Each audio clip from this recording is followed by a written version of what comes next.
Ngayong araw mga bossing, ang assignment natin dito sa Pajero, magpapalit tayo ng drive belts. Ito, bali tatlo yung drive belt natin kasi para dun sa alternator is dalawa. Makikita nyo, dalawa yan.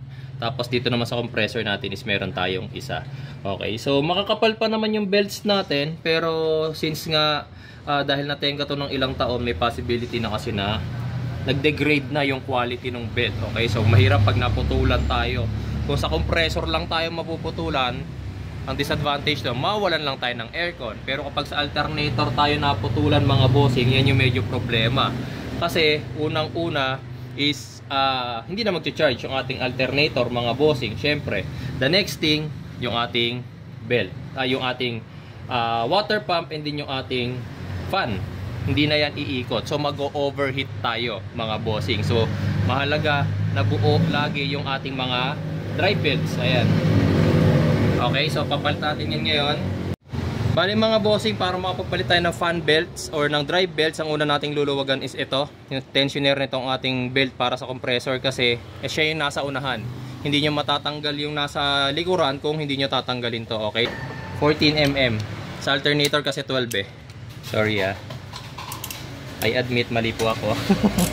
Ayan, luwagan nyo lang muna mga bossing hanggang bumaba yung ating tensioner para matanggal natin yung belt. Wait lang.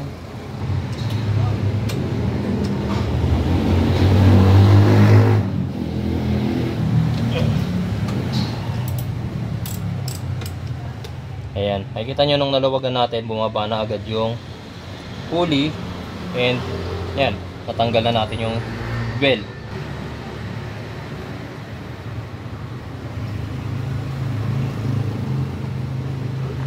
Yan.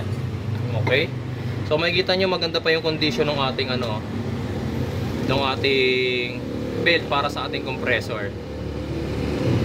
Ayan. Actually pwede pa to. Hindi pa siya malutong. Kaya lang nakabili na ako eh. Kaya naman di ko pa ikabit, sayang naman. Ayan. Balitan na natin. Magkano lang naman ang fan belt. Ayan itsura niya Medyo malaki rin naman yung difference nila. Parang mas mataba itong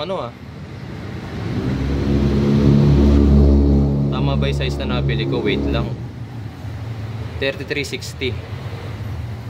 Pareho naman silang 3360. Ayan, sorry, ang labo pala ng aking camera Ayan, 3360 naman sila pareho. So dito naman mga bossing is size 12. Sure na to. Yan. Luwagan nyo lang muna. Pati yung harap. Luwagan nyo.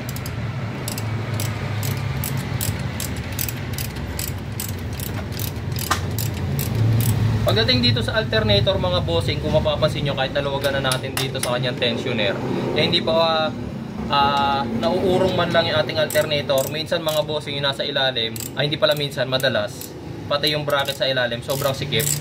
Kaya hindi masyadong affected. Ayan, kagaya niya Ayan.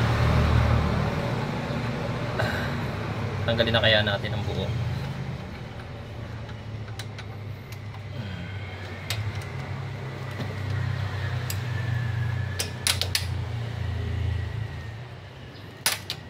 Yan. Ayan mauurong nyo na. Tapos matatanggal nyo na yung drive belts. Etong sa alternator masyado na talagang maninipis. Kasi nakailang sikip na ako rito pero after ilang nag-iingay na naman siya Ayan. So ito, kailangan ninyo siyang padaanin dito sa ating, tsaka naninikit na siya sa ating pulley sa sobrang niya.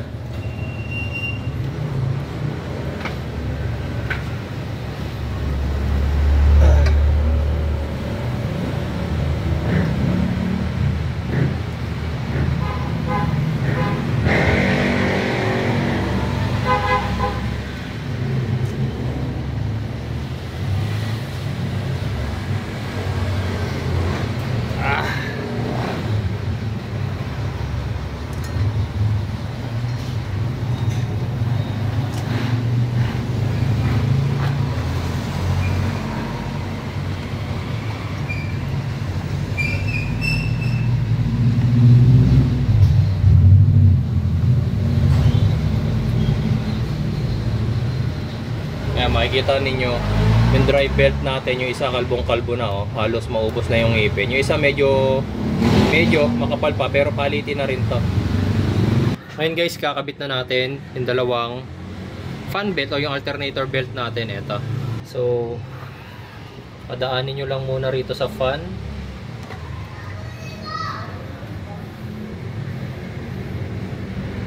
Ngayon naman guys, ang ikakabit natin is ito na sa ating compressor belt. Okay, so ito mas madali na to mga boss.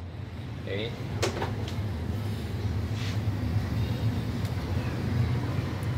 Pasok nyo lang muna sa crankshaft pulley.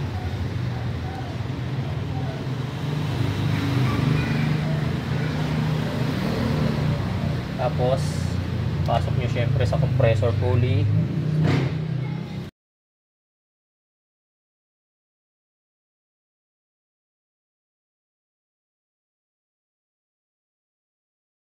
Pakita ko upang matiwasan ang dami ng kaso ng dahilan sa ating children. Tuloy ko ang ating daily awareness forum pati ang regular stimulus drive sa inyong lugar at panatiliin ang kalinisan ng inyong bahay at kapatiran.